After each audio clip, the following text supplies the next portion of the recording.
Gede Loke Wijaya alias Loke, 47 tahun napi LP Kerobokan yang sempat kabur dan berhasil ditangkap Polres Badung, kini menjalani pemeriksaan intensif di Satreskrim Polres Badung. Loke mengaku selama pelarian sempat menggasak 2 sepeda motor.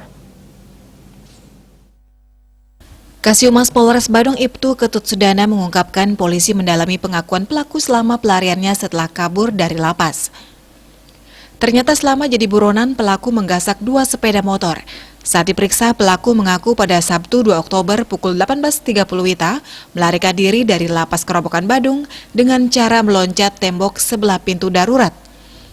Selanjutnya dia berjalan kaki menuju ke perempatan Pengubengan. Selanjutnya pelaku naik ojek online restoran cepat saji di Jalan Kebo Iwa Denpasar. Setibanya di restoran cepat saji tersebut, pelaku menumpang truk menuju Terminal Mangui. Setibanya di depan Terminal Mangui, pelaku dijemput temannya Kris dan langsung menuju Jembrana. Ia sempat menginap di rumah Kris. Sehari kemudian pelaku mencuri sepeda motor di penginapan Desa Baluk, Kecamatan Jembrana. Selanjutnya dia mengarah ke penginapan di Jalan Ngurah Rai Jembrana. Di tempat itu pelaku kembali mencuri sepeda motor, sementara sepeda motor hasil curian pertama ditinggal. Selanjutnya pelaku menuju Denpasar mengendarai sepeda motor curian. Bali Pos melaporkan.